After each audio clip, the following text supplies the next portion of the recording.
back to the HaneyBiz Project with host Mark Haney. All right. Welcome back to the HaneyBiz Project, brought to you courtesy of Audi Rockland. I'm Mark Haney, and today I am joined by the Congressman of the 4th District, the Honorable Tom McClintock. How you doing, Tom? Great, Mark. Thanks for having me. You bet. Thank you for joining me. It is definitely an honor. Where is the 4th District anyway? It's a big district. It starts up in Truckee, north of Lake Tahoe, runs through the Gold Country, Sierra Nevada, essentially, takes in Tahoe, Yosemite Valley, and ends in Kings Canyon in Fresno County. In fact, we've got more than half of Fresno County in the district as well. Wow. Now you have Placer County, which is adjacent to Sacramento. We have most of Placer County, all of El Dorado County. Okay. So a big part of our listenership is from that area, but a lot of people are affected by what happens in those counties, but we're also affected by what happens in Washington, right? So as the congressman, what maybe just give us an idea what that job entails. I know that's a huge job, but just maybe like an overview, a 30-second overview for us. The American people in the last 4 elections have given us a very, very clear mandate: revive the economy, rescue the health care system, and secure the borders. And we've made some progress in that direction since this new administration began, but we've got a long way to go. What kind of progress have you made? Well, the progress is mainly right now through executive action. The illegal border crossings are down some 70% since the election, in large part because the president's again enforcing those laws. He's been able to use executive authority to roll back a number of the regulations that have been crushing the economy. In addition, the Congress has passed a number of Congressional Review Act measures which further reduce the regulatory burdens. This president, in his first 100 days, signed more legislation than any president since Harry Truman. Most of that was rolling back regulations. The relief alone is estimated to be about $68 billion on the economy right now. But that's just a drop in the bucket. Tax reform is still on the runway. That's got to be enacted this year. The health care bill passed the House, but it's currently being considered in the Senate. That's got to be in place this year. So we got a lot of work yet to do. Rolling back regulation, that has kind of a nice ring to it, because there's nobody, as an entrepreneur, as guys trying to build small businesses, we want a little freedom to operate so that we can create a differentiated product. But really, we're focused on, how can we build a business so that we can put food on the table for our family? So many small businesses, they fail at some point, especially in that first 5 or 10 years. It's pretty easy to find yourself struggling and find yourself needing to make adjustments and pivot. But we don't have time to focus on what's going on in Washington and all the different things. We have to focus on feeding our families. What's a small business guy to do in this kind of climate? Well, 2 things. First of all, it has to be understood. Good public policy makes the job a lot easier. Bad public policy makes the job a lot harder. And what I've observed over the years is when in good times, people don't pay a lot of attention to politics because they don't need to. Things are going reasonably well, even reasonably poorly. They've got a lot of other things in their lives that they need to attend to.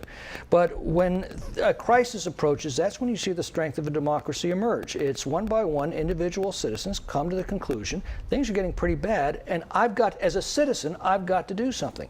That's when they engage in the political process. That's when they change things. We've just been through a period of profound change. Of course, with profound change comes profound controversy, but that's all part of the process of meeting the mandate that we've been given, as I said, to restore the economy, repair the healthcare system, and secure our borders. Well, this show is about entrepreneurs helping entrepreneurs. I'm a small business guy. My next door neighbor built a business. He had a successful exit. He's my neighbor. He helps me a little bit with ideas and as a sounding board.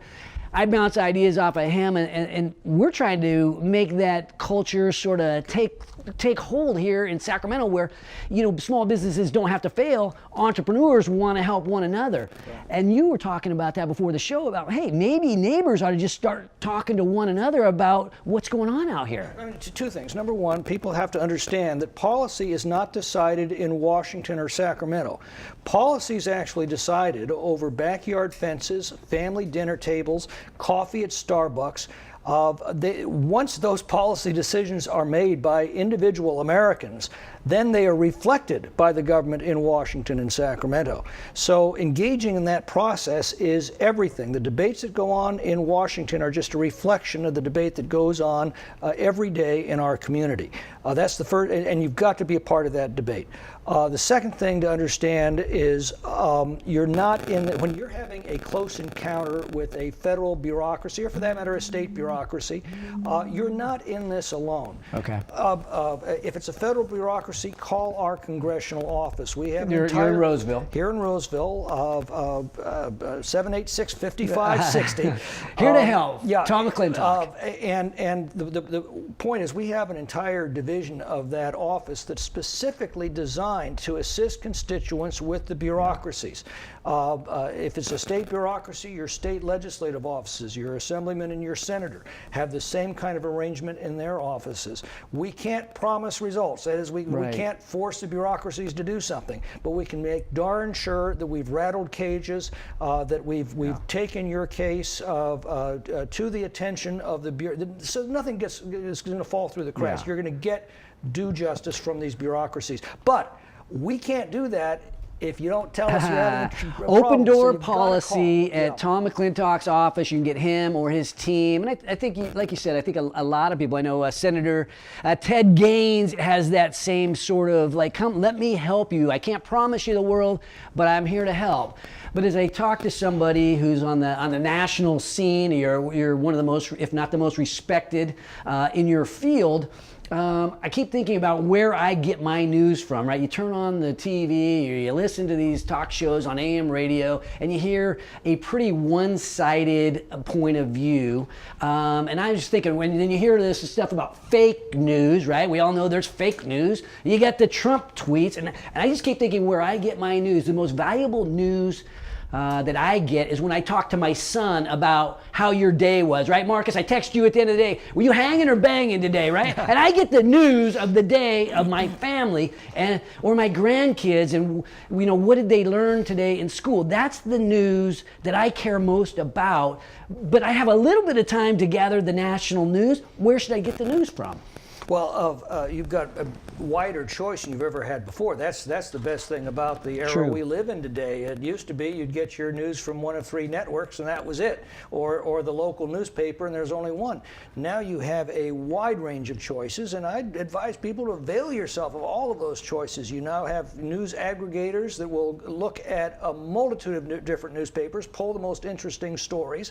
You pick the aggregator, they'll pick the articles from across the country. So the good news is information is so much more widely available than ever before. The bad news is we don't often avail ourselves of it, and that's the irony. Understood. Okay, let's talk a little bit about confidence, right? So Sacramento, we kept the Kings. You and I talked about this a little bit earlier. Looks like we're going to get an MLS team, knock on wood. We're starting to see some the seeds being planted for something really special happening right here in the Sacramento region in terms of entrepreneurship and growth. And it starts with some confidence, right? So once you get a little bit of confidence, it kind of gets you that energy to work a little harder, do a little more. You start believing in things, and then that can catch fire.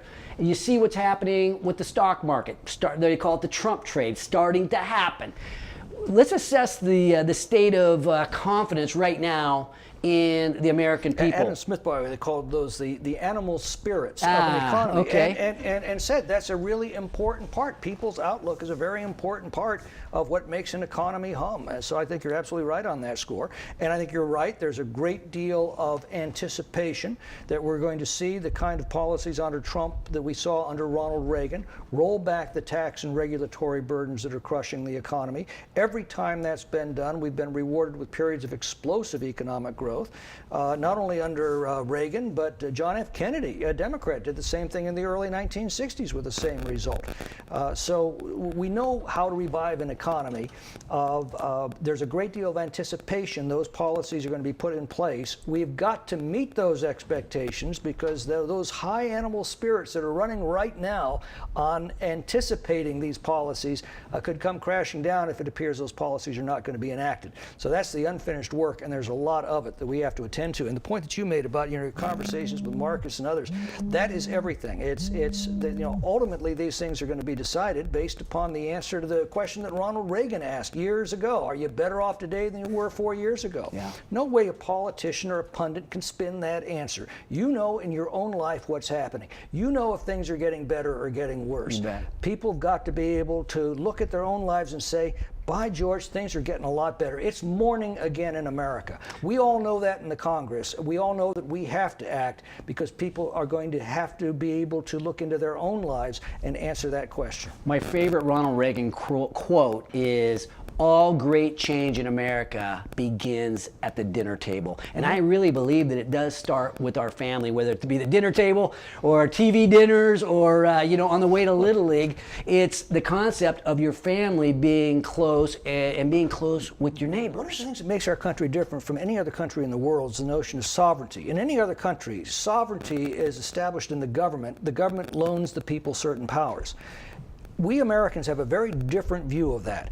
In America, the people are sovereign. They loan their government certain powers. But unlike other countries, in America, the sovereign does not govern. The sovereign hires help to govern. That's what I do. That's what any elected official is. We're hired help. And then over those next 2 years, the sovereign watches that hired help and discusses among itself how the hired help's doing. And then they decide in 2 years whether to keep them or to kick them out and hire somebody else. Yep. That's the beauty of the system, and it all comes back to exactly what you said, those conversations over family dinner, the conversations between neighbors over the backyard fence, the conversations at the water cooler at work. Yep.